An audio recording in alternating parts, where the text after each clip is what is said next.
Today's episode of the Goldcast is sponsored by a brand new, never before done style of episode for the Goldcast. We're going to talk about it after the intro, but we have got something that we're going to be now doing once a month. We've never done this before. It's going to be badass. You're going to love it. It's going to be the best. But before we get into that, Raymond, why don't you let them know where can they find us? You can like us on Facebook.com at The Goldcast. You can also subscribe to us via iTunes, YouTube, and Stitcher, all under the same moniker of The Goldcast. And you can also follow us on Twitter at _Goldcast. Like, subscribe, comment, because we like to hear from you. Yes. All right. We are greatly looking forward to this episode.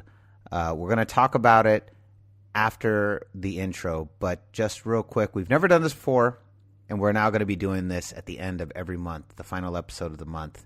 It will be on this style. All right, so we're going to talk about it after the intro, but of course, as always, the greatest intro in the podcasting game today in the world of America. Goldcast intro. Let's get busy. San Francisco, are you ready? This is the Goldcast.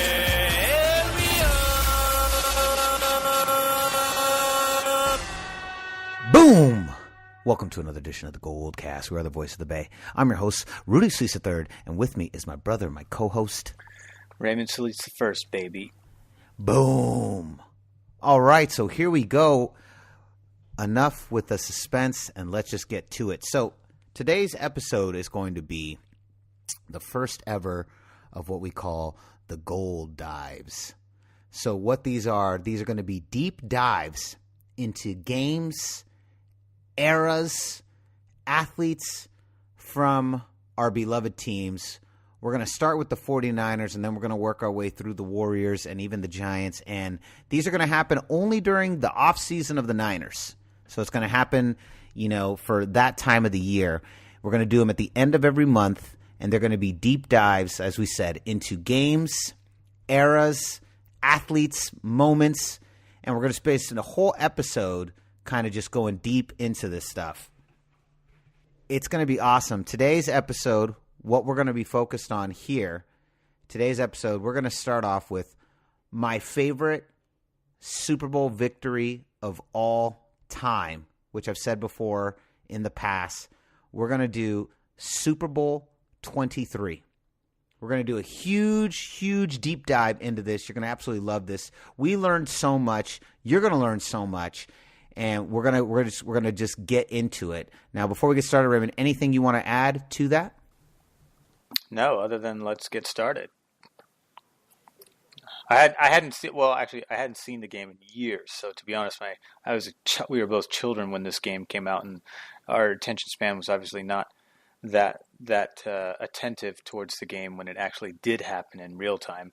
But being adults, kind of going back over the game after years of not seeing it, it was kind of refreshing. It was like watching a brand new game. There was plays I forgot, so when they did happen, I had a natural reaction to them as if we were watching it in real time. So that was pretty exciting, and to learn all the stats and the history behind it that I hadn't known before was all really cool. Yeah, it definitely was. I'm super excited. Cannot wait to do this deep dive with you guys. So we're going to take you back now to Super Bowl XXIII, 49ers versus the Bengals. For nearly a quarter of a century, the Super Bowl had been searching for this scenario. Pro football's best quarterback taking pro football's best team the length of the field for the winning touchdown in the final minutes. Let's get into it. Let's start first with the Runup, Raymond. So the Runup, this is our first area. We're just going to talk about, I want to break down for you, the audience, kind of lay out the scene as to the story of the 49ers leading up into this one. And we're going to start with their second Super Bowl victory back in 1984. So 1984, 49ers, they're the first seed in the NFC, right? And their first divisional game, and this is all going to come into play in a second because it's kind of a trip. So their first divisional game, the 49ers defeat the Giants 21-10. They smack the Bears in the NFC Championship 23-0. Zip. That's crazy. And then they win Super Bowl XIX. 49ers smack the Dolphins 38-16, taking down the NFL MVP of the year, Mr. Dan Marino. Now, 85 comes around. All right. The 49ers are actually the 5th place wild card seed. They go to the playoffs every year leading into 88. So this is a straight run for these guys. 49ers are the 5th seed. They're 2nd in the NFC West.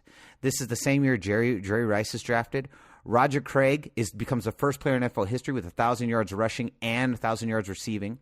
We lose in the opening round, wild card weekend. The Giants smack us 17-3. Now remember, we defeated the Giants in the opening round the previous year.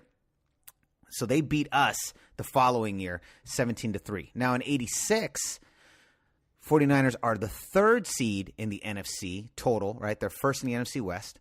Joe Montana's forced to retire due to back injury. He's out for 2 months, only to come back, to ignore the doctors basically, and come back in week 10. That's crazy, right? I had no idea that he was forced to retire in 1986. Did you know that? Well, I told him the likelihood of him playing again was pretty slim because his injury was pretty horrific. Yeah, and like Michael Myers, Jason Voorhees, he just got right back up. 49ers lose again in the divisional round. They get shellacked by the Giants. Do you know the score to this game, Ray? I do not. Oh, God, you're going to hate this. The score is 49-3 in favor of the Giants.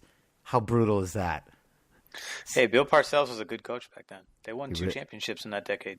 Yes, he was. So 49-3. Now remember, this is why I brought up the very first one.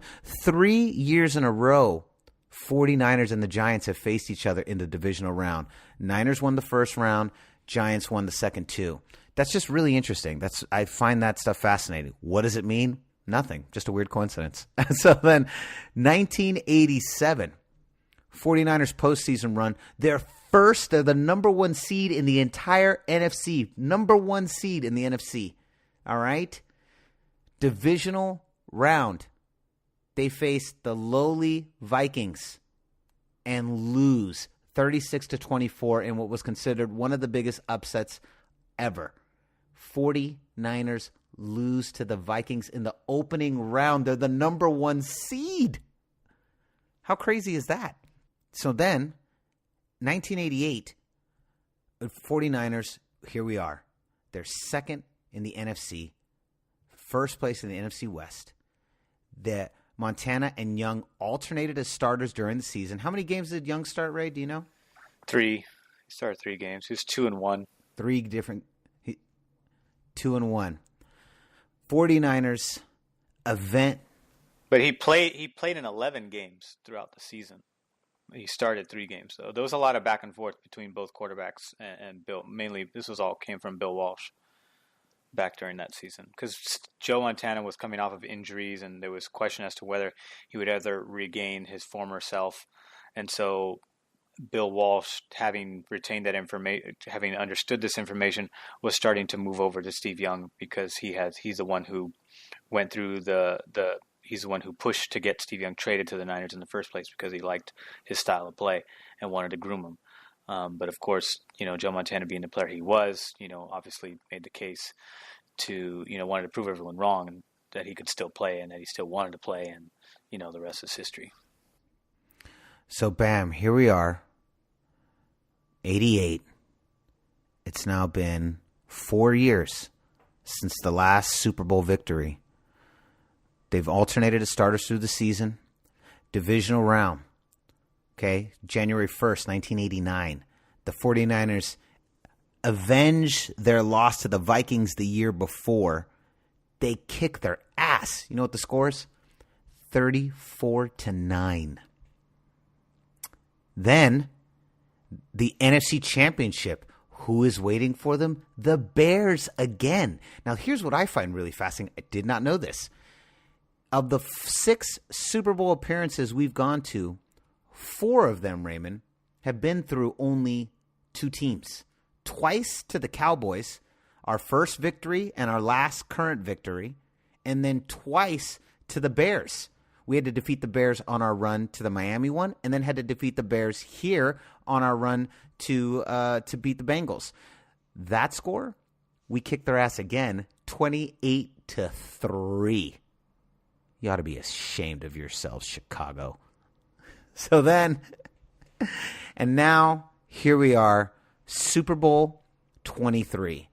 Super Bowl XXIII it's funny when going through the looking back on this game was not a high scoring game. Final score was 20-16. Not a high scoring game, pretty much a huge defensive battle. Now what's interesting is that it was the first really tight game that we'd had in quite some time. Most of the previous Super Bowls had all kind of been ass whoopings, and this was the first really close game. 49ers were favored by 7. They were even though their final season record was only 10-6, they were still favored because they'd been there before, and Joe Montana had already won 2.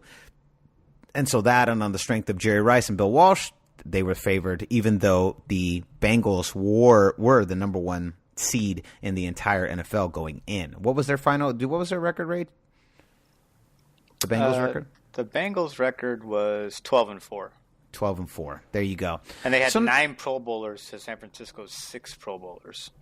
And wasn't Boomer and the NFL MVP in Boomer Esiason. Boom. So there you go. So the game is pretty tight, and the game is most notable for what happened in the second half of the game, and in particular in the fourth quarter. So, but we're just going through the game. Originally, the game, if you go box score, the first half ends 3-3. The defenses just came out to play, and they really did. They really put up an impressive showing, and this was the first tie in Super Bowl history at halftime. It never happened before. Now, remember, there's only been 22 of these previously. It's not like a lot of stuff hadn't happened yet. Then in the second half, Niners take the lead at 6. Then the Bengals, they get it back. You have the box score there laid up in front of you, Ray? In the third quarter? Yeah, so here it is. So third quarter, it's 3-. Well, it's 6-3, and then the Bengals come back and they score a touchdown. And now it's 10-3 in favor of the Bengals. And the commentators are even talking about at the time how impressive this is because the Niners are supposed to be the favorites, and here they are losing 10-6. Then the 49ers immediately answer back and they score a touchdown. And then the Bengals come back and answer it with another field goal, and now it is 16, right? 16-13. 3 minutes left in the game. The 49ers have 3 minutes. They have to basically travel about 92 yards. And the thing this game is probably the most famous for is something that didn't even happen during the game. It happened in the huddle. And apparently Harris Barton, Randy Cross, a bunch of linemen are freaking out. And Harris Barton in particular is really freaking out. And Joe Montana stops. It's during a TV timeout. He stops and he points past the lineman and he goes, "Hey, guys, I think that's John Candy in the stands. I think that's John Candy over there." And the whole team stops. They stand up. They turn around and they start discussing whether or not they believe that's John Candy. And they turn around and Joe Montana says, "All right, guys." After they decide that it is John Candy, he goes, "All right, guys, let's win this game." And then they got down and they traveled 92 yards in 3 minutes. Jerry Rice goes out of his mind. Joe goes out of his mind. Final touchdown to John Taylor to take the score 20-16, and the game ends. And this drive, which sometimes has been called the drive, but the drive is actually goes to John Elway. This drive, we affectionately know it as the John Candy drive. And the Harris Barton basically said that his belief was that Joe had said this because he was trying to calm everyone's nerves. Everyone was freaking out. Harris Barton was freaking out. Randy Cross was freaking out. They were just like, "What are we going to do? What's going to happen? We got to go so far. We're down. We have to score a touchdown." And he basically said this to just calm their nerves down, get their mind off of the logistics and the reality of how far they had to go, and just get them thinking about something differently for a second, cool their nerves down, so that then when they turned around, he could say, all right, now let's win this game. And then they went and they won the game. And it was considered one of the greatest comebacks in Super Bowl history, one of the greatest final drives in Super Bowl history. And to me, the reason it's my favorite game is because of the legend and the aura around this John Candy drive. I just think it's something out of a movie. It's so storybook. And it's really funny because when me and Ray were doing our research, Joe Montana kind of has really kind of walked away from the legend of it. That's so Joe Montana, right? Like, he just has kind of been like, oh, I was just talking, and that's really, I was just talking to Harris Barton because he always noticed movie stars, and so I just thought he'd find that interesting. It was a long time out. He really has downplayed this idea that he was trying to calm their nerves. He really just says, oh, I was just bringing it up. It really had nothing to do with it. But Harris Barton, you see any of the interviews with Harris Barton, he was like, this was brilliant, because he calmed me down. He got me calm. He got everyone calm. He calmed everyone down. And that is really kind of the brilliance of this moment, is just John Candy drive. And it really, for me, that is my favorite part about this game, is the aura behind this drive. I think the game is exciting. I think it's jam-packed with action, a lot of defensive action. But this final drive, the magic, it really cemented the dynasty. It cemented Bill Walsh and Joe Montana's legacy as the first real true coach, quarterback dominance, very similar to what we're seeing with Tom Brady and Bill Belichick, minus the cheating and all the controversy and owners. Never mind. I'm not going to touch that. I think we should hold off on the latest controversy until all the facts come out. But yeah, not surprising. Not surprising, but really just an interesting, just a really storybook ending. It was Bill Walsh's final game as the head coach, carried off into the sunset. He cried during the post-game interview. He was driven to tears when asked if this was his final game. And it was, and it cemented his legacy. He walked off into the sunset with his final win being a Super Bowl.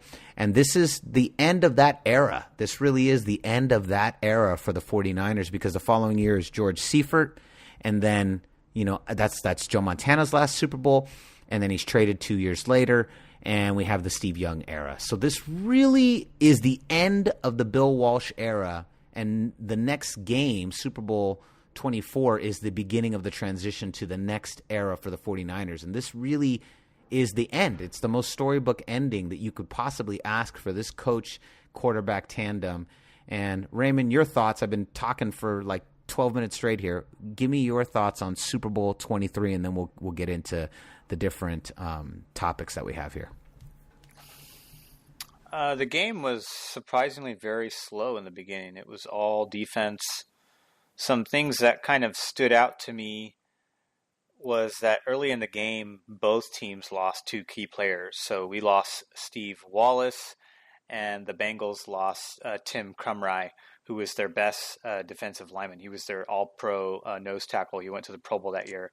So we lost Steve Wallace in the first series for the Niners, and Krumrie went down the 14th play of the game.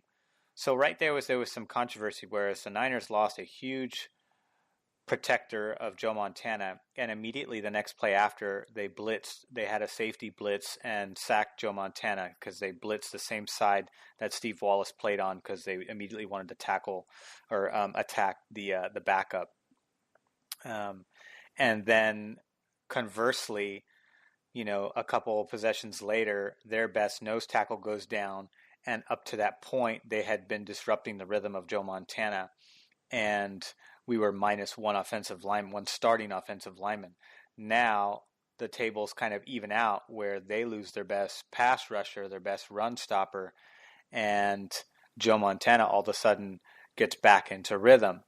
And this kind of plays out for the rest of the game. So it kind of becomes one of this what ifs. Like, what if Tim Krumrie doesn't fracture his leg? He broke two bones on that play, and he couldn't play. He had to watch the rest of the game from the sideline. Steve Wallace never came back in after his injury, and that was a huge blow to this team, even though they still had Boomer Esiason, James Brooks, Eddie Brown, Rodney Holman, Eric Thomas, David Fulcher, Anthony Munoz. They had two Pro Bowlers on that offensive line of that Bengals team. It still wasn't enough, even though I felt like Boomer got pressured more. He got sacked 5 times. Joe Montana got sacked 4 times. So there was still an equal amount of pressure going on, despite the fact that we were handicapped from one starter, they were handicapped from one starter. Things were still pretty even. But as we can see from the numbers, Joe Montana had a really good passing day, and he outplayed Boomer, who had a big arm, was known for having a big arm, and just couldn't match Joe Montana on the passing game no matter what they tried. And they had a pretty decent running attack for that game. They're pretty even. We had 111 rushing yards. They had 106. But there was a huge disparity in field positioning and gaining ground. The Bengals only had 13 first downs. San Francisco had 23, so we had 10 more than they did.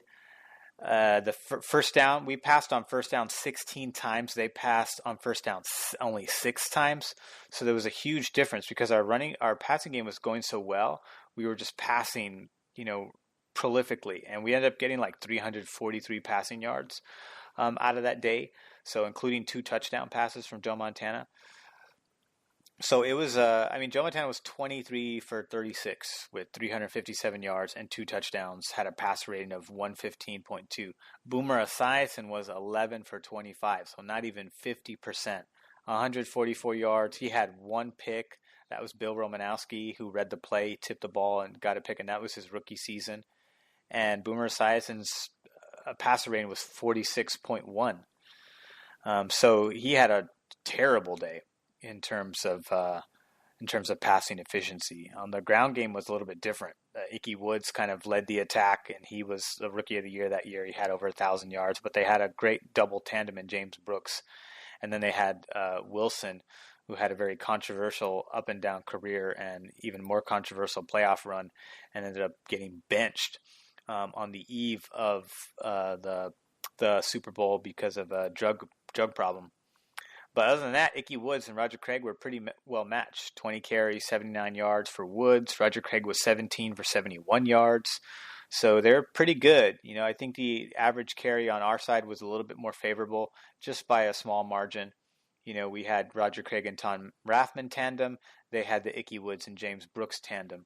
And it was pretty even. It was the passing game that really made up the difference in it. And that majority of that was between Jerry Rice and Joe Montana. Jerry Rice had 215 yards that day. He torched them all over the place. There was nothing they really could do to stop him. He was targeted 15 times. Roger Craig was the second most targeted at 12 times. And he had 101 yards receiving. So he certainly contributed quite a bit too. And then John Frank, Tom Rathman, and John Taylor all chipped in a little bit. But it was mostly that the thing that stood out to me was Joe Montana's efficiency in the air game. He seemed to, despite the pressure and getting sacked, he kind of kept his poise and kept feeding Jerry Rice, who just kept finding seams. Even when the ball was even a little bit out of there, Jerry Rice either made a perfect grab over the shoulder, or in that one instance early in the game, he made the one-handed grab to the sideline. So it was awesome. It was a treat to watch for sure. And the final drive was certainly something to marvel at, especially considering that they took off all the clock on the time and just brought it down to 34 seconds. And then the defense was able to shut them down. By that point, Bengals had a history of being known as not being a comeback team. So if the fact that the Niners were ahead in a crunch time moment was a very, very favorable position, even though there was 34 seconds. 34 seconds for an Aaron Rodgers or a Drew Brees or a Tom Brady is still a lot of time for those kind of passers. But for a Boomer Esiason in that era, that was pretty slim. The chances of him mounting a Joe Montana-esque drive was pretty slim. Even though they had some comeback moments that season, they weren't completely, immune to coming back at all. They were able to do that, but in this particular instance, it was slim to none that they were going to, and sure enough was the case, and the rest was history. The rest was history. A couple notes I had. It's annoying. One thing first of all, the crowd goes bananas during this whole game. They're so into it. All the big tackles, for the both field teams goals. too. Yeah, both teams pretty evenly matched on that. Surprising. It's annoying to not be able to see the time and score at all times. It was really frustrating for me because I kept going, I kept wanting to jot when things were happening, and I just I have no idea what part of the game we're in. I know we're in the second quarter, but I have no idea what the time is or what's the current score. I got to double check the box score. Okay, it's 3-3. Okay, we've just become so accustomed to seeing that stuff. It was really frustrating to not have it in the corner. The NFL should just put that stuff in the corner just to have in the redos. Yeah, some things that didn't age well. The HUD of the home viewer. There was no HUD. It was occasionally we would get it. The graphics were terrible for all of the plays. Reverse angle when they would do instant replays. They would do a reverse angle and they'd have to tell us reverse angle in big bold yellow letters in the corner. The reverse angle title card was hilarious. Reverse angle. It's what did we know? It's slow motion. What do you think we'd be confused if it was? They would announce, but via title card, reverse angle, that they were showing something in a different angle, which I thought was hilarious. Chris Collinsworth is hella skinny. He's so skinny. I mean, he's skinny now, but he's really skinny then. I mean, he looks like a beanpole. And that was his last season, I believe. His rookie season. I think he went. No, wasn't. I don't know. We barely fact checked the Bengals because this. In order to hear the Bengals side of this, you're gonna have to go to the Bengals cast, and we have no idea where that is or even if it exists. Maybe it's called Tiger Stripe cast. I'm not sure what it's called, but Bengal Stripes. I guess actually would it be Tiger Stripe? It'd be Bengal Stripes. Bengal Stripe cast. The other thing I was super nervous anytime Kofor kicked. For those of you who don't know, Kofor was our kicker. It was his rookie season, and boy, what a terrible, terrible game he had. Can we talk about that for a second, Ray? Oh my God, this guy beat out Ray Wershing, who was known to be a much more reliable kicker, but apparently he beat him out at the start of the season to earn the starting job. And ended up missing 10 field goals that season. He was so bad. He played the second year. I was positive Bill Walsh cut him, but he played the next year. He was cut after that year. Yeah, he played both of those Super Bowl run seasons and just was not. I mean, Robbie Gould had a better season and didn't even make the playoffs this past year than Mike Kofor did in the Super Bowl season. If that's any indication, even missed a field goal. Missed a 19-yard field goal in the early part of the game of this Super Bowl. It was pretty. We're going to talk about that in a second. Yeah. All right, so let's get into our topics. Okay, so first of all, the most iconic moment of the game. I think in this game, unilaterally, without question, no debate. It has to be the John Candy drive, right? That's the most iconic moment, is that even that huddle, even though we can't hear what's going on in that huddle, now they'd be mic'd up and we'd have it forever. But that has to be the most iconic moment, right? The John Candy drive. I think so. That's what stood out to me as most iconic moment because, we're not talking about best play per se. We're talking about the most iconic moment when it comes to that Super Bowl. That is often one of the more off-script moments that everyone kind of refers to. There's half a dozen interviews referring to that particular moment. Either it's Bill Walsh or Harris Barton or Joe Montana or somebody from that team that recalls that moment. And it didn't even happen on camera. This was during a commercial break. And according to Joe Montana, the commercial breaks back then were even longer than they are now. So they were sitting there wasting time or waiting for the referee to signal the play to get started again. And Joe Montana recalls everyone getting very anxious and anxietal in anticipation for this drive with just a few minutes left to go in the game and being down.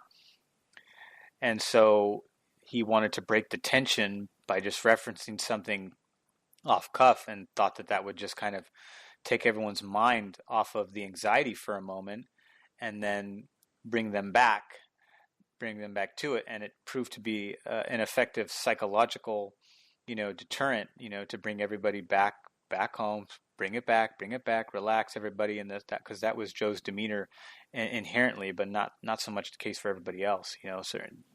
Every player is built differently. Conversely, Steve Young was the complete opposite. Steve Young was very intense, very anxietal and outspoken. Was the complete opposite personality of Joe Montana, and so, but this moment for me, I think, stands out as the most iconic moment for sure. Yeah, definitely, I agree. Most iconic moment, the John Candy drive. Worst play of the game. Okay, here's some nominees. Whew, we got a bunch. Montana's fumble on the third play of the game. Bad snap from Randy Cross, and Montana fumbles the ball. Third play of the game. The next nominee is Kofor's second kick of the game. Now, again, Randy Cross is the culprit. It's a bad snap. It's a horrible snap to Steve Young. This is now the game is tied 3-3. I believe it's tied 3-3. And this is an opportunity. The 49ers have an opportunity to take the lead at 6-3. Okay, this is just giving you guys the setup here. Randy Cross does a really bad snap to Steve Young, and Kofor goes for the kick. Now, this is the one Raymond was talking about. It's only 19 yards away, and this kick is so bad. I mean, the ball doesn't even go into the air. It literally flies towards the left tackle. It looks like almost like an onside kick. It's what it looks like. It's one of the worst kicks I'm going to just go. I think it's the worst kick I've ever seen in my life. I've never seen a kick that bad. It was only 19 yards away, and it is the shortest miss field goal attempt in Super Bowl history, and that record stands to this day. I've never seen a kick that low. Remember, we want to talk about how bad that kick was, Ray? It was pretty bad, and because I hadn't seen the game in years, so I didn't even remember this particular play. I just remember not liking Mike Kofor, and when they told me his season stats, I was like, okay, yeah, I remember definitely not liking Mike Kofor for sure. And I know you referenced Steve Young. He was not the holder of that play. It was number 9. I'm not sure who that guy was. And I don't know if the snapper was Randy Cross or if it was. It's a different center for that particular play, number 60, because after the play they zoom in on the guy and it's some different guy in a different jersey. So I don't know. No, it's definitely Randy Cross because the announcers correct themselves because they thought it was our traditional center, and then later in the game they go, "Oh no, it's actually that was Randy Cross," and they correct themselves later in the game because the announcers. This is funny. This is how old school it was. The announcers weren't quite sure who the center was, and they were kind of discussing it. And it's funny because nowadays they have all that information at their fingertips. But yeah, it was Randy Cross. That's for sure. Got it. So for me, I think it's got to be Mike Kofor's field goal. Well, hold on. We're not done yet. I got a bunch of nominees. Hold on. Oh, okay. The offensive line, which is maybe not the worst play of the game, but worst. They just could not to keep Joe upright. They got hit so many times. The next one is the Niners allowing Jennings to return that kickoff return in the third quarter, that he just bolts past the entire special teams. Special teams did not have a good game. They had some really huge misses. Allowing Jennings to return that kickoff and them to take the lead, that now cuts the lead. It's now, it's 10-6 at this point. Or Kofor's second missed field goal of the game. He had a second one in the game. What do you think out of all those plays, what would you say is the worst play of the game? Those are some good nominees. They are, and I'm actually going to stick with my first answer because the first one is an NFL record, but it's a negative NFL record. And when you perform so bad that you get a negative blemish on your record, I think it's hard to argue that. For example, if Brett Favre never won any Super Bowls and was terrible, his career would have ended as throwing the most interceptions, the most, intercepted quarterback in NFL history, which he is to this day. But he had 2 Super Bowl appearances, 1 win, and he broke a bunch of other good records. But that one bad record, when you set a bad record, it's obviously I'm talking about a whole career, but he set at the biggest game, the most important game of the season for any football team in any season, he sets a record for a chip shot. This is a chip shot, meaning actually in today's game, the extra point is kicked from a further distance than the field goal he was trying on this particular play, and he still missed it. So for me, I got to go with that one. That's pretty good, man. I'm also really torn on the special team just allowing Jennings to return that kickoff. If they don't allow that kickoff, 49ers dust them. They dust this. Well, they lost. They had gained a small bit of momentum after that field goal, and then the Bengals came back. They not only stole it back and then crammed it down their throat in one play, and that swung defensively. They had momentum going into the ensuing possession for the 49ers. Everything just swung hard into the Bengals' favor at that point of the game. I mean, Roger Craig even had a fumble in that game too. That was pretty. There's no good timing for a fumble per se, unless it ends up in the hands of one of our guys and he runs it in for a touchdown. Then it's just synchronistic luck. But in that case, it was pretty bad. But there was a lot of miscues by the Niners during this play. But there was of course they overcame that is the ultimate point here. But if we have to give out one shitty award, I think it has to go to Mike Kofer in my book. I think you're right, and here's why I'm going to go with Mike Kofer on this one.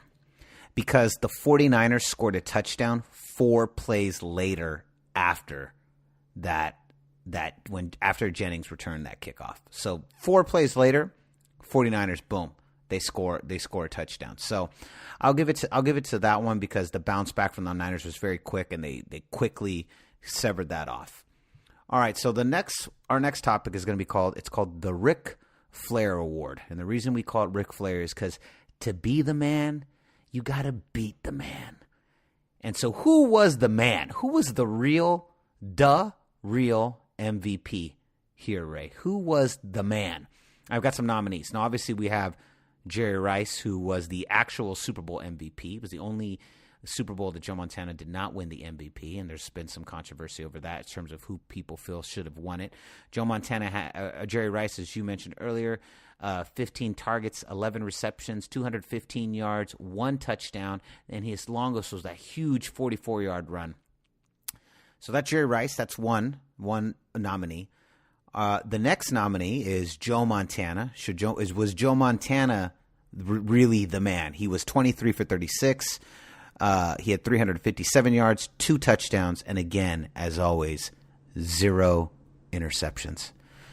Or is it John Taylor?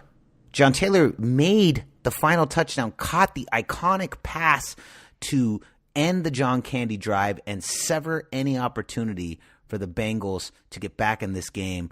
He was 1 for 1, 10 yards, 1 catch. He made 1 catch in this entire game, and it was the catch that made it. Let's not forget also, we'll talk about this in the best plays. He had that amazing punt return, which we'll talk about later on. I don't want to ruin that one yet. Then the last nominee, and this really drives me nuts, and this kind of speaks to old school football, is Ronnie Lott. Now, you watch that game with me. Ronnie Lott was everywhere. Can you just tell the crowd how insane Ronnie Lott was during this game?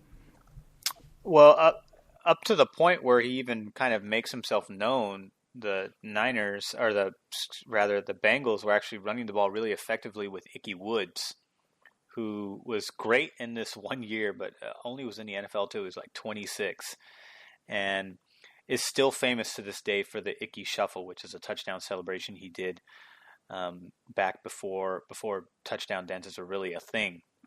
I felt like they didn't really get popularized until Deion Sanders and Terrell Owens took it to another level.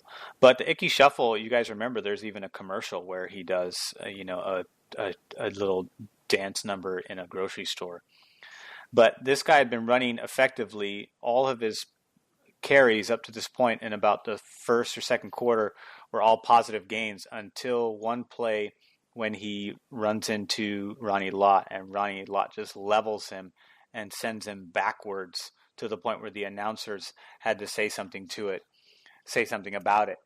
And that was the first play where I felt like Ronnie Lott let his presence be known to the Bengals offense. And then from that moment on, he was kind of all over the place, either trying to read the quarterback, because sometimes he would drop into a fake blitz where he would fake like he's coming up to the line like he's going to blitz, which he was a threat to do back then. He could do anything, which is what made him so phenomenal.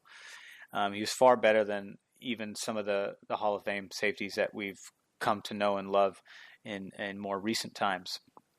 But he would fake a blitz, then drop into coverage, and he almost had a pick six in one play. Had he hung on, there was a couple plays that both teams had that could have really solidified big momentum swings that didn't end up coming to fruition. And this was one of those plays early in the game, shortly after the big hit on Ickey Woods. He faked a blitz, dropped into coverage into the short routes, and then almost had a pick and would have had maybe one guy to beat up into the other direction, but he missed the play. Other than that, he was all over the place, either assisting tackles or getting solo tackles. And unfortunately, this era did not do a very good job of collecting defensive statistics outside of sacks. So bad. This is what I was saying. It was really annoying. From no tackles, right? No tackles are listed. We have no idea how many tackles he had. He tackled everybody in that game. Yeah, and we even went to Pro Football Reference to try to see if we could get more statistics, and they have play breakdowns. But it's hard. It was hard because I felt like Ronnie Lott was. You have to go to really specific game splits in order to get some of those statistics from back then. But it was in the first. Actually, now I see it right now in one of our little pages here. It was 10 minutes and 58 seconds into the first quarter, 3rd and 3. Ickey Woods ran for 6 yards and then gets leveled by Ronnie Lott right in that play. It was an awesome play. But he definitely deserves to get a lot more credit, because even though he didn't blow up the stat sheet in that game, he certainly was a presence. He's obviously one of the field generals, so he facilitates defensive play calls along with what George Seifert gives him a play. He goes out and distributes that play to the rest of the team, and then everyone needs to execute. So he was basically the Joe Montana of the defense for a long time. And he was certainly a very fun treat to watch in this particular game. So who for you was the man? Who gets the Ric Flair Award? This one's hard. It's really hard. Because I feel like,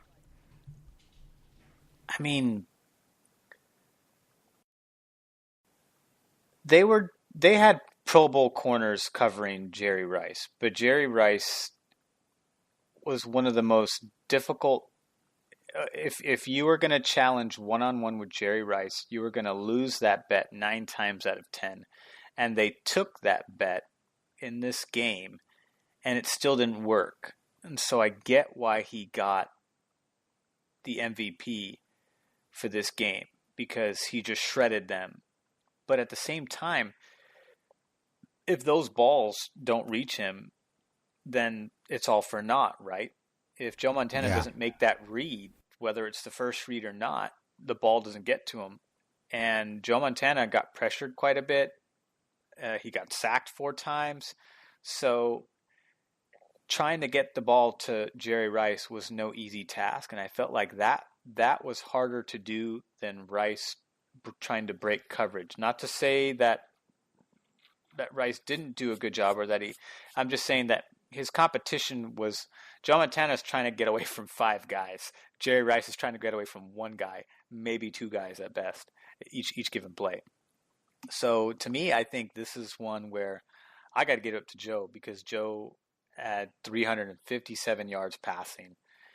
That's having a pretty, they ran the ball just as much as the Bengals did.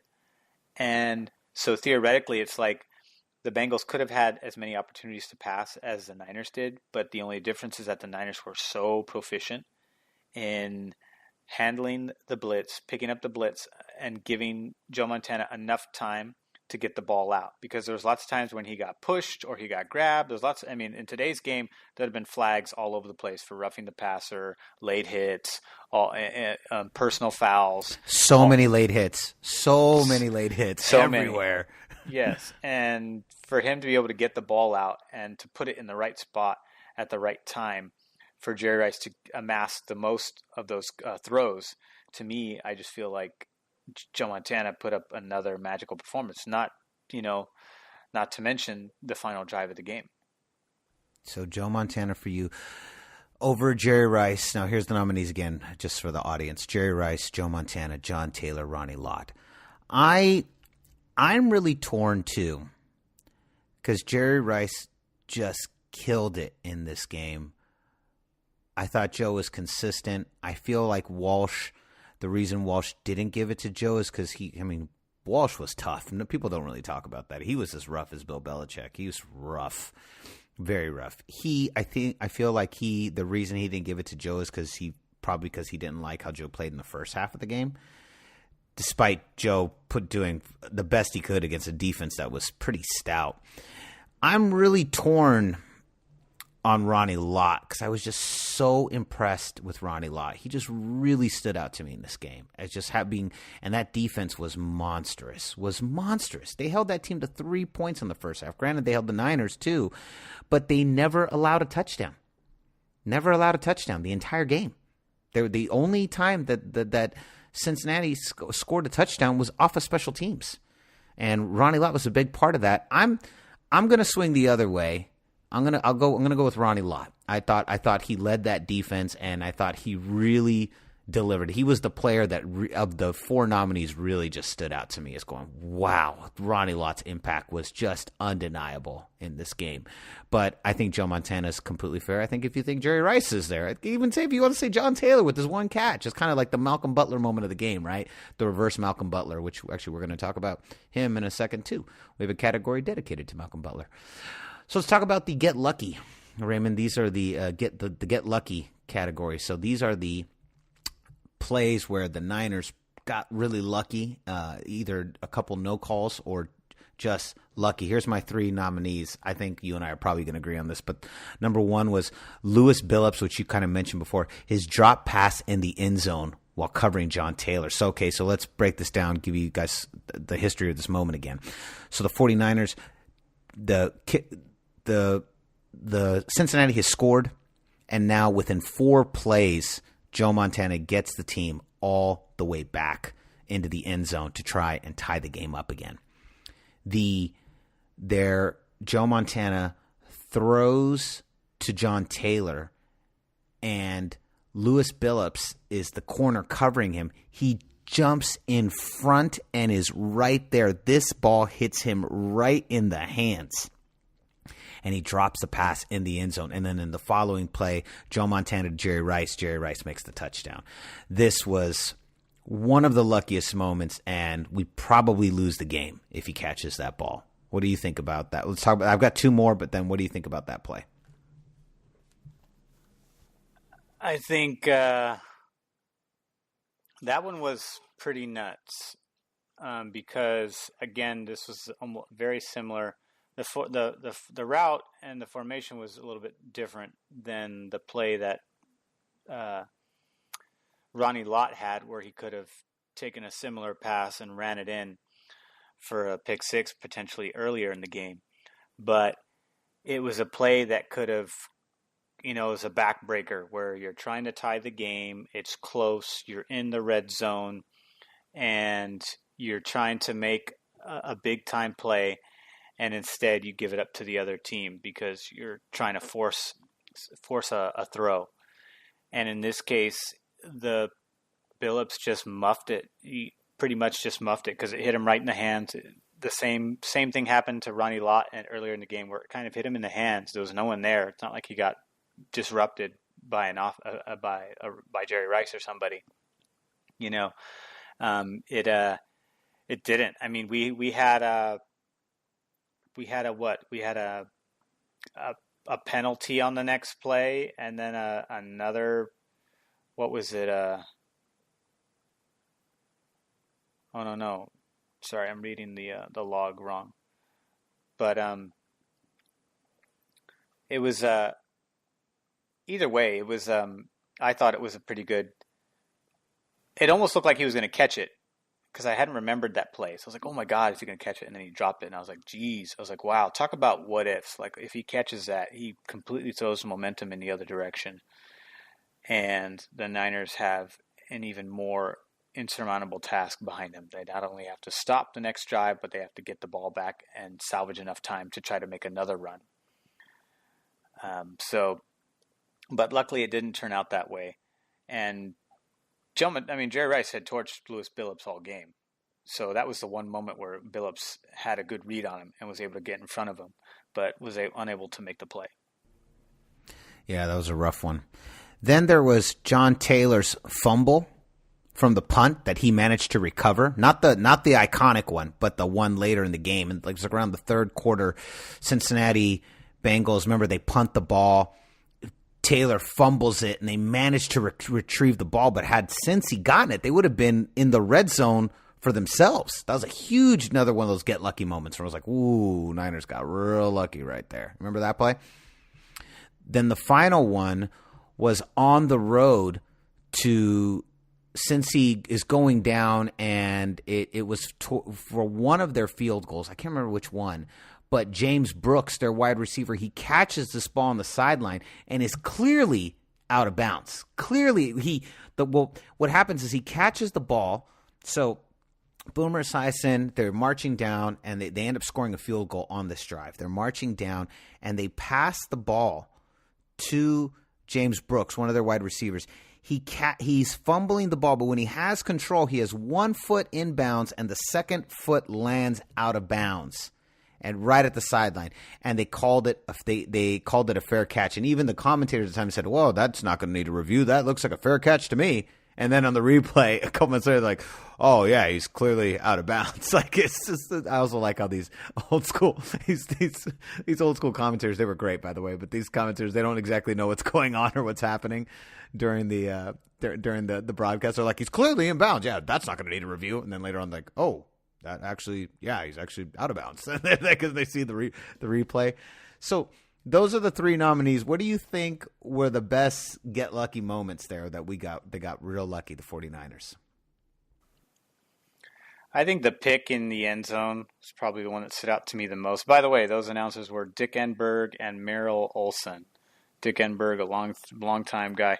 To be honest, I prefer the tandem that ends up commentating on the ensuing Super Bowl, which we all know is the infamous Pat Summerall and John Madden. It's just a way better cast because you have a former pro breaking down plays with a consummate professional commentator in Pat Summerall. Just a great tandem. You could even argue unlucky play was the Mike Kofer missed field goal, 49 yards. Perhaps lucky if you're a Bengals fan at that point in the game. Yeah, I think Lewis Billups dropped past the end zone without question. So now let's go to the Malcolm Butlers, Raymond.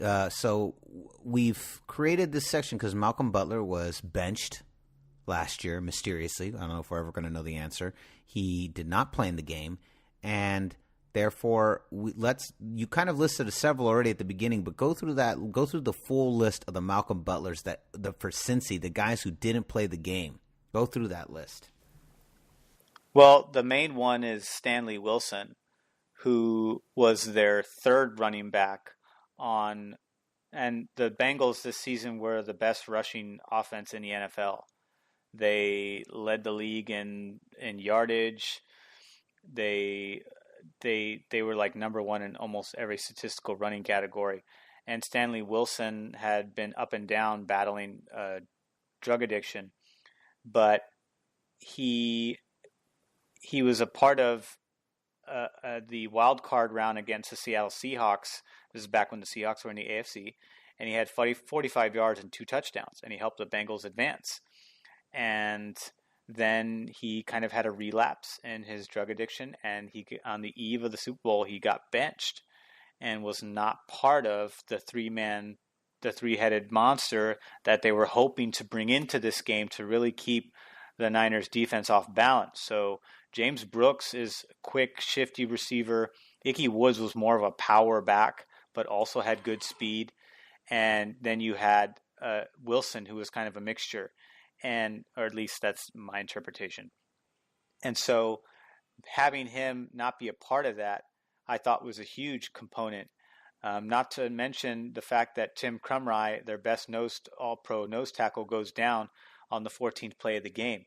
So these are two huge components. One who never sees a second of the field because of his own stupidity, and then the second one for just an unlucky play where he breaks a couple bones in his legs. But it happens to be a very pivotal piece to the Bengals defense, kind of a what if, because he was disrupting Joe Montana up until that point on the previous series. They were a 3 and out. And so to me, the Stanley Wilson one stands out a lot because he was a part of the running attack. While he didn't get the lion's share of touches, he was certainly a part of the running attack, much like Tom Rathman was to our game. Although in this case, he wasn't even a part of it. So again, another missing component. Would that have helped Boomer Esiason get more time because we would have kept the Niners honest about respecting the Bengals running game? And for the most part, I think they played them pretty well. And without that third component, I think there's a missed opportunity in the Bengals running potency because of it. And he had a really good game in the previous playoff game, so it's not like he was playing bad. Or three touchdowns in two games. Yeah, so I mean, he was on a hot streak coming into the Super Bowl, and unfortunately, just couldn't keep his eyes off of the ill-favored prize. And it's funny because a lot of the players were angry, and Chris Collinsworth made a bold request saying that they needed to win one for Stanley, to which some players didn't quite take that the right way. They're like, who cares about this guy? This guy, made a stupid decision. Instead of putting the team ahead of himself, he put himself ahead of the team, and now we're down a key component of our offense because of that. And I think Chris Collinsworth's, request was, well-intentioned, but I think ill-timed given the nature of why Wilson wasn't playing in the first place.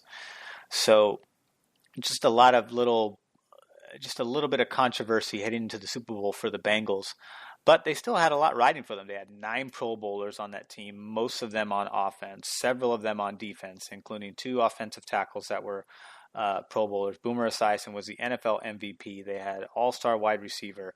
They had all-star safety, all-star corner, all-star nose tackle. They had players all over the place at every level of position contributing at the highest level of play that season. So it's not like Wilson wasn't a Pro Bowler, so it's not like they lost one of their best players. They just lost an important cog to an already efficient machine, So the machine still was able to function well, but I just feel like because of the pressure that Boomer Esiason had to take on during that game with getting sacked 5 times, and that's not even including all the hurries and pressures and hits, I wonder if having Stanley Wilson in that backfield to offset some of the passing plays, I wonder if that would have kept the Niner defense or the Niner pass rush a little bit more honest, because they would have had to factor in a third running back in addition to Ickey Woods and James Brooks. But of course, that's a what if. We'll never truly know. And it didn't matter because we're the best and we won. All right, so number 8, Raymond, the Bill Walsh Mafia tree. Break down some of the coaching connections between the teams. This is a great one because, as we know, Bill Walsh is the most influential coach in NFL history. His legacy is still being seen and played out in coaching styles throughout the NFL, even to this day. Bill Belichick, this is something that Bill Belichick has never been able to replicate. All of his coaches that have come from Bill Belichick have gone on to other teams or college level and have done mediocre or terrible. And that's one of the reasons probably why Josh McDaniels never goes anywhere, because he has a desire to coach, but the first time he did it, he was horrible. I'm not sure he's ever going to overcome that. I think he's just going to stay put. I would if I was him, because I know he'd do terrible otherwise. And Bill Belichick is the most winningest coach out there. He's the Don Shula of this era, but he certainly could never hold a candle to Bill Walsh. Nobody can. He's just the greatest, most influential coach ever.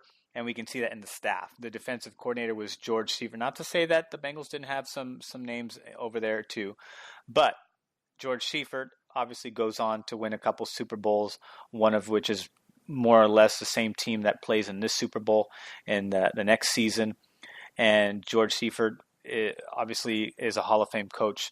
The offensive coordinator for this game was Mike Holmgren. As we know, Mike Holmgren goes on to win a Super Bowl and goes to 2 Super Bowls with Brett Favre and turns Brett Favre's career into a Hall of Fame career. But check this out. The wide receiver coach, Dennis Green. We all know the fiery Dennis Green, who actually went on to be a pretty good coach in Minnesota. He just couldn't get to the big game, but he was in the playoffs quite a bit and had a great team behind him.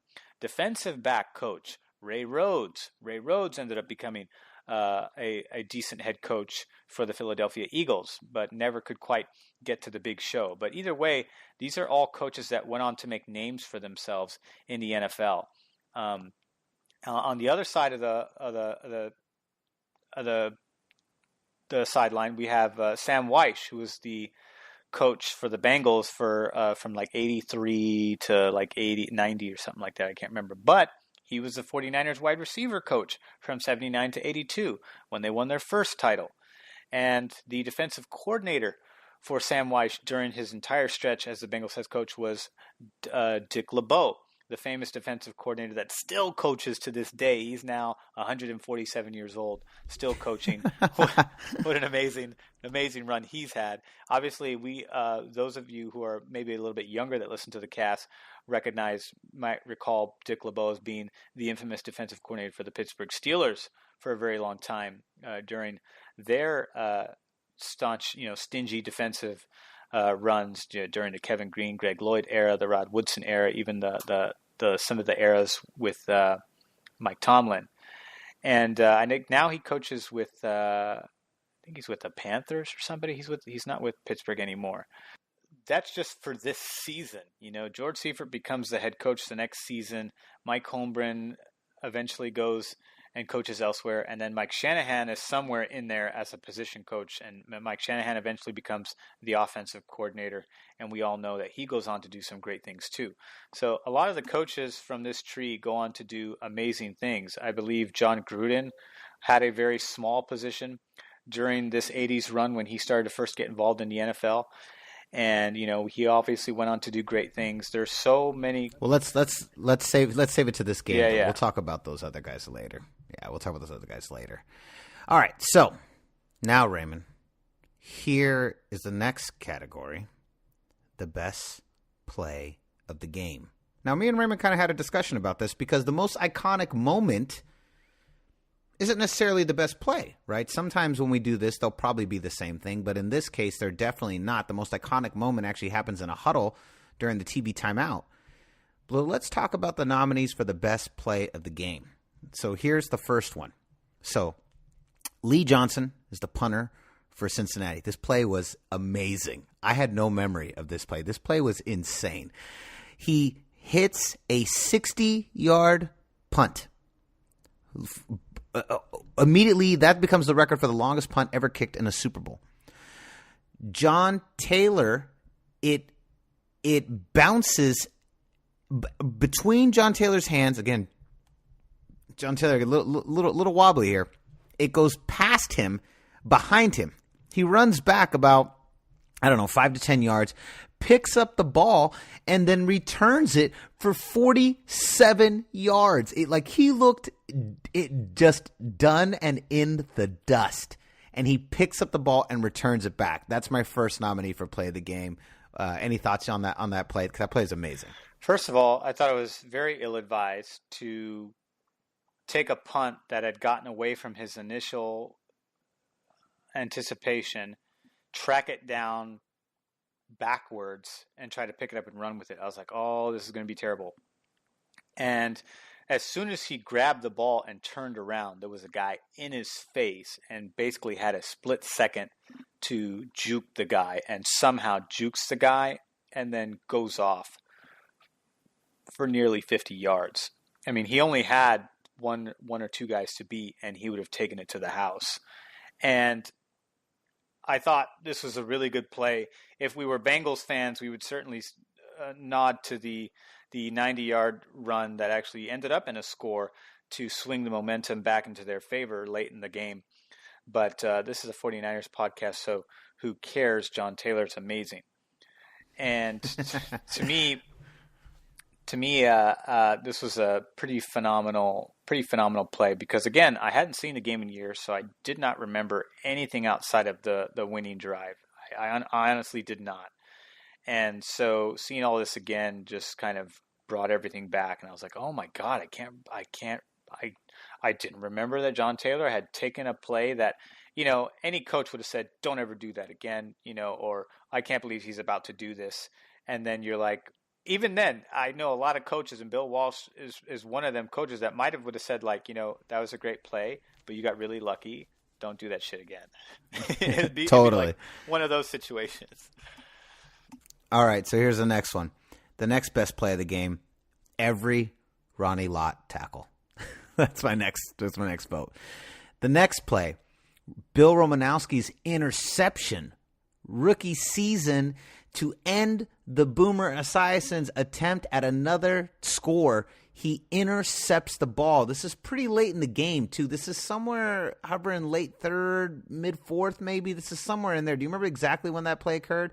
But Bill Romanowski's huge interception that kills the Bengals drive. This was gigantic. This is one of the biggest defensive plays of the game.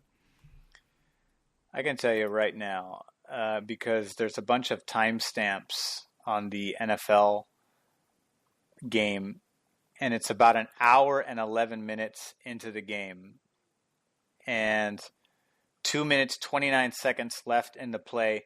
Boomer rolls out to his left, throws, and Bill Romanowski dropped back into coverage, tips the ball up, and was able to get the pick and came down with it. And he was pumped after this game. I mean, as a rookie getting drafted by the 49ers and going to the Super Bowl in your rookie season, he went twice with the 49ers in that season, then got traded to the Broncos and ended his career with 2 more titles to his name. Would have had a 5th had the Raiders won in 2002. But yeah, either way, pretty awesome moment. Bill Romanowski actually had a lot of tackles that game too. He did really well defensively. He was also all over the place. This is when he was young and had really good speed. This was a great play. Okay, I found it. Third quarter, 2 minutes left in the third quarter. Yeah. So towards the end. Yeah, towards the end. Yeah, so you were on the nose there. Yeah. Yeah. Boomer. They're on the 19-yard line in the red zone. And then it was intended for Tim McGee. Bill Romanowski intercepts the ball. That was one of my big plays. The next one, and I'm gonna Jennings' 93-yard return is the next one that I put on here. But you know what? This isn't the Bengals cast, so I'm already knocking it off. Just like that, it's gone. And just like that, it's gone. Rice's huge 44-yard run after the kickoff return touchdown. The big play is that 44-yard run that sets up the very first touchdown for the 49ers, which is followed by Craig's follow-up catch that gets them into the red zone. I thought those were 2 huge plays. And, of course, then that's followed up with Rice's touchdown after the John Taylor almost interception. Those 3 plays right there are almost in succession. You've got Rice takes it 44 yards. Craig takes us into the end zone. We have the pass to John Taylor that's almost intercepted, and then we throw it to Jerry Rice, and he makes the touchdown. Any 3 of those plays were gigantic. All nominees for best play of the game. And then, of course, the John Taylor touchdown to end the game. What is your winner for best play of the game?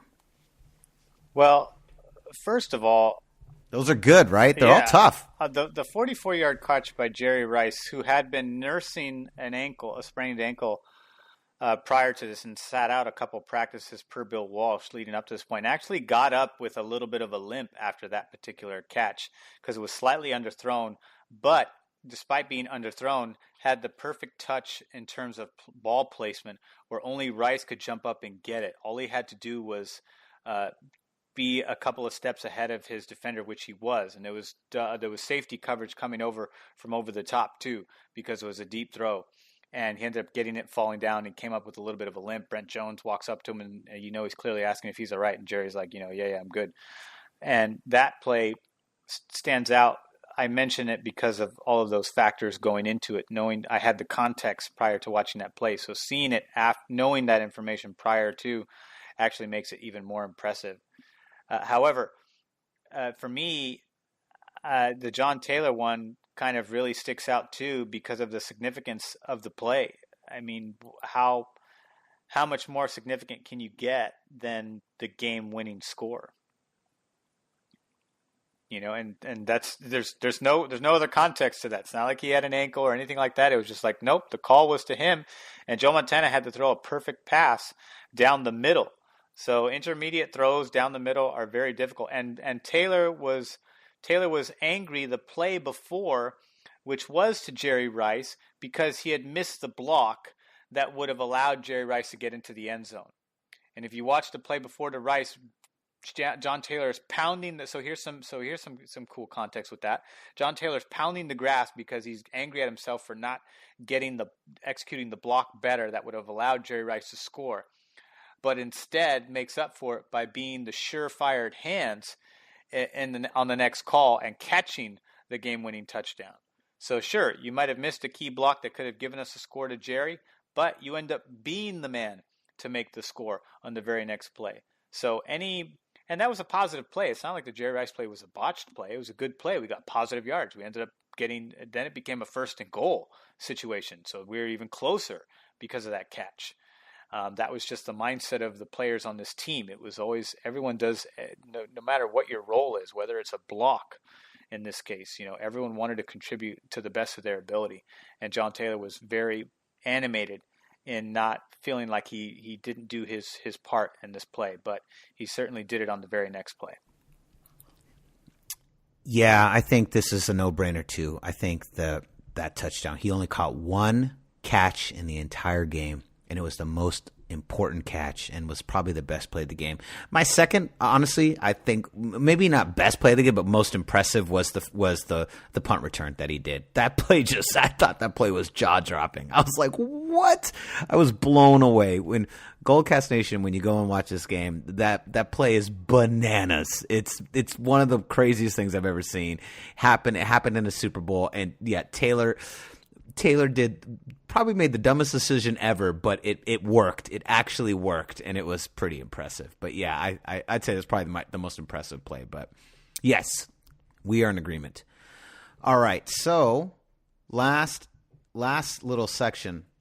These are my favorite commentator quotes. These are our favorite commentator quotes. The funniest things that these guys said during the game.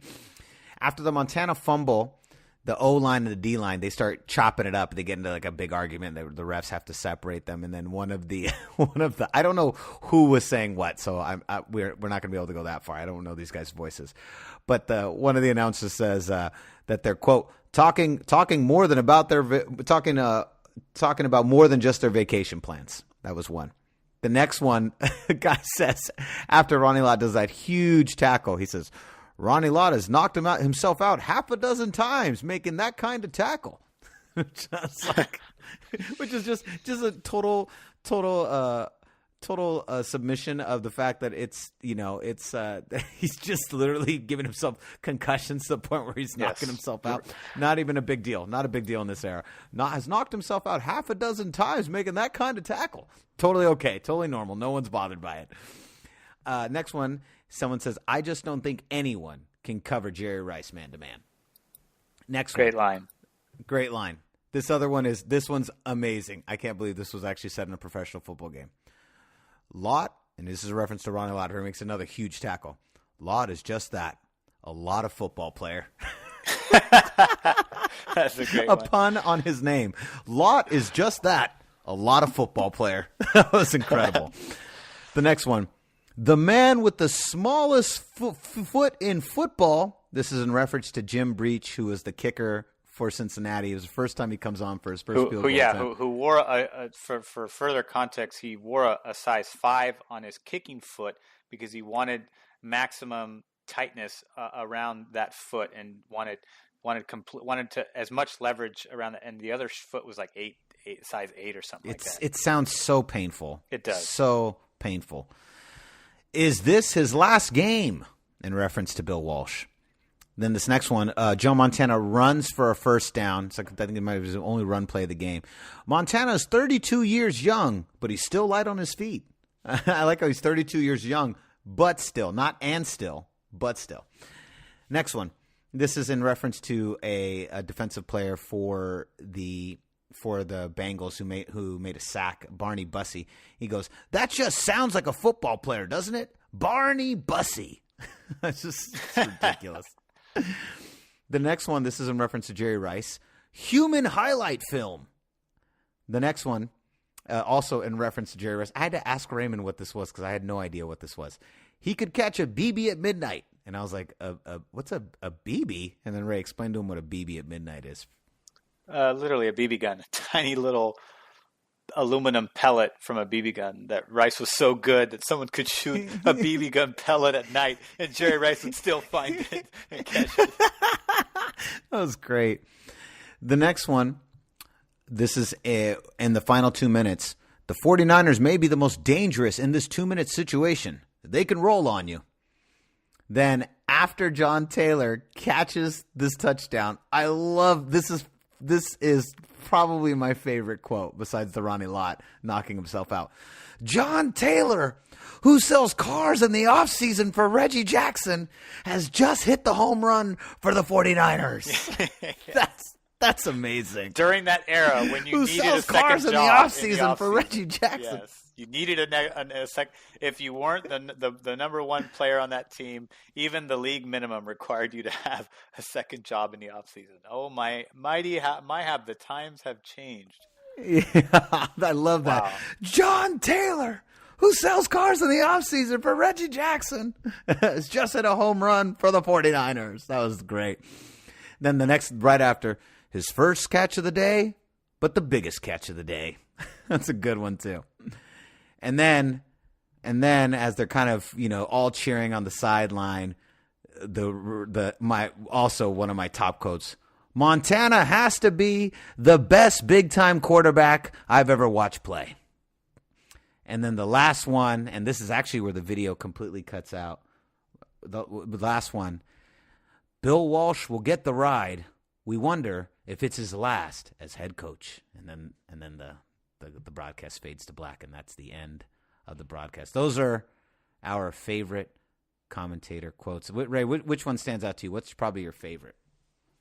I love the one on John Taylor, all the John Taylor ones. Referencing the fact that he has a secondary job in the off season, and that like, in other words, like he had like he's not good enough to like make ends meet as a pro, but he's solidifying at least highlight moments in his career by catching, making the biggest catch of the game.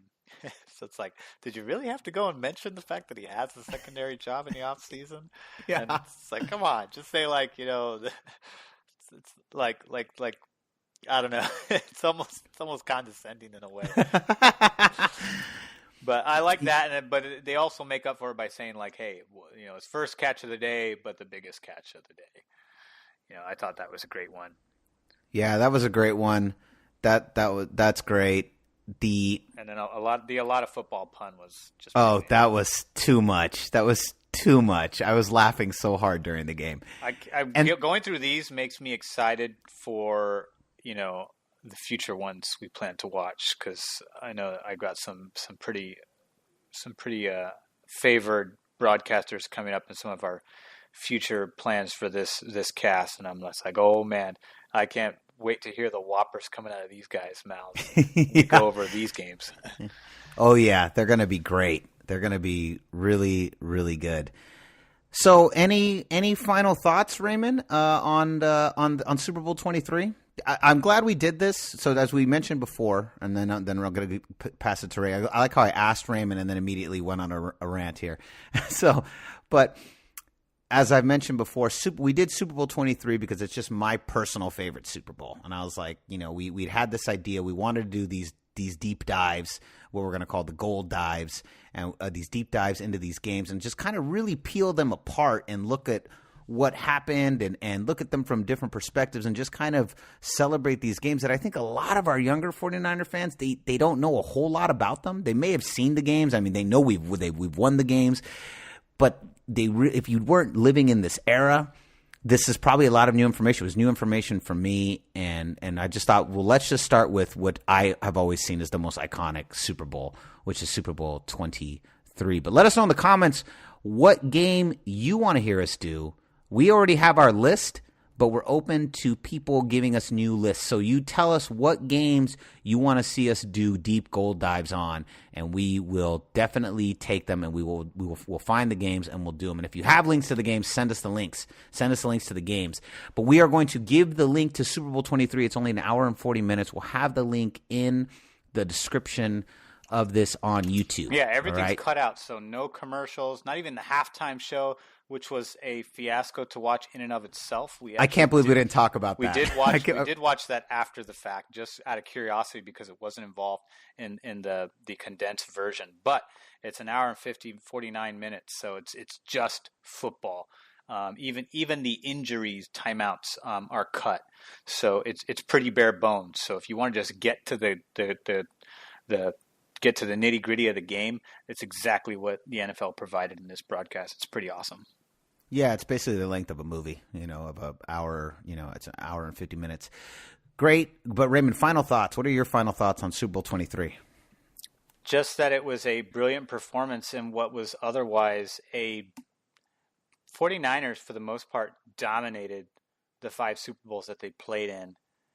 Defensively, they dominated the Bengals, but for whatever reason, the Bengals were the only team that they played that gave them a good run for their money. Both the scores here were both Super Bowl wins over the Bengals were almost identical. There's only like a 1-point difference between the two scores, and for the Bengals, 2 different eras. For the Niners, partially different eras in terms of roster personnel. Yeah, I do. And I think this game is so cool, again, because of just the mythos of the John Candy Drive. The John Candy Drive was pretty amazing. And it was just an iconic story that was presented in the movie Draft Day and is something that I think will just live on into the legend. And I think is probably one of the most legendary moments of the Joe Montana mythos is the John Candy Drive and the John Candy story. And I just thought it was a perfect one. I'm glad we did this.